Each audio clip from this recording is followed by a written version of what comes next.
کسان بھائیو، آج میں ایک ویٹ فیلڈ میں آیا ہوں اور یہاں پر آپ دیکھ سکتے ہیں کہ زمین میں کریکس، دراڑیں پڑ گئی ہیں۔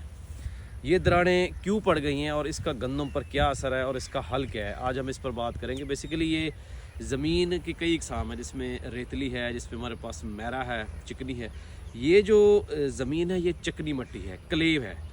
کلے مٹی میں یہ خصوصیت ہے کہ اس کے جو ذرات ہوتے ہیں وہ باریک ہوتے ہیں، بڑے نرم سے نظر آتے ہیں، لیکن پانی کی کمی پر وہ اس میں دراڑیں آ جاتی ہیں، وہ زمین سخت ہو جاتی ہے۔ اور دراڑیں تب آتی ہیں جب اس میں پانی کی شدید کمی ہو، مطلب اگلا لیول ہے کہ پانی کی کمی سے، ہائی ٹمپریچر سے، گرمی سے، پانی کی کمی سے بہت زیادہ ہوائیں چلتی ہیں۔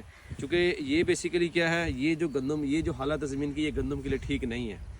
اب ہم اس پر بات کریں گے کہ اس کا زمین پر بڑا برا اثر ہے، چونکہ گندم کو نمی چاہیے۔ جیسے کہ آپ دیکھ سکتے ہیں گندم ابھی 105 سے 110 دن کی ہو رہی ہے، اس کو نمی چاہیے، اس سٹیج پر پانی کی ضرورت ہوتی ہے۔ یہ جیسے ہی دراڑیں ہوتی ہیں، ہوا چلتی ہے تو اس میں سے نمی ختم ہو جاتی ہے۔ جب نمی نہیں ہوتی تو جڑیں کمزور پڑ جاتی ہیں، وہ گہری نہیں جاتی۔ جب وہ گہری نہیں جاتی تو تھوڑی سی ہوا چلنے سے یا پانی کے بعد ہوا چلے تو گندم گر جاتی ہے۔ یاد رکھیں، جس پودے کی جڑیں مضبوط ہے، گہری ہیں، وہ پودا نہیں گرتا، وہ مزاحمت کرتا ہے۔ گر سکتا ہے جب ہم غلط پریکٹس کریں، پانی دے کے موسم کو نہ دیکھیں، پانی دے دیں، ہوا چلے، گر جائے، لیکن پودے میں جان ہوگی۔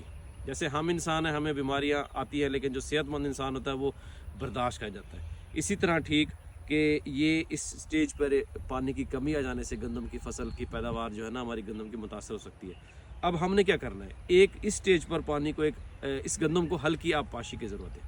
ہلکی آب پاشی کرنی ہے، زیادہ نہیں کرنی۔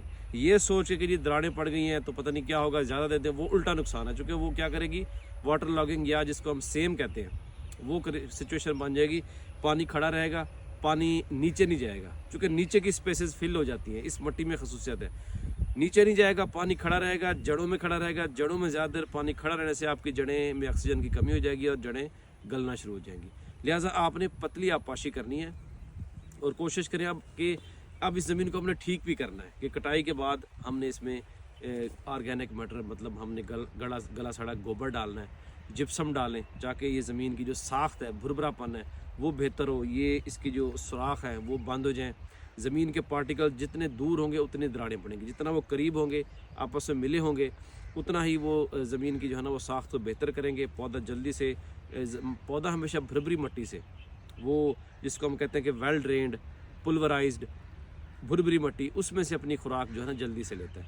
تو اس میں چیزیں ڈالنے کی ضرورت ہے۔ اگر ہم ایسی ہی زمین پہ مسلسل گندم کپاس لگاتے رہیں گے، زمین کو ریسٹ نہیں دیں گے، اور ایک اور چیز ہوتی ہے سائل سولرائزیشن، کہ خاص طور پہ شدید گرمی میں آپ گہرا حل چلا کے مٹی کو چھوڑ دیں، اس میں سائل سولرائزیشن میں مٹی، سورج کی روشنی نیچے تک جاتی ہے، آپ کی جو ہے نا پیسٹ پریشر بریک ہوتا ہے، زمین کی ساخت بہتر ہوتی ہے، بھربھری ہوتی ہے۔ تو یہ پریکٹسز اپنائیں اور کوشش کریں کہ اس گندم کو ابھی فل فور ہلکی آب پاشی کریں، تاکہ ہمارا جو گندم پہ جو ہے نا وہ سٹریس نہ آئے۔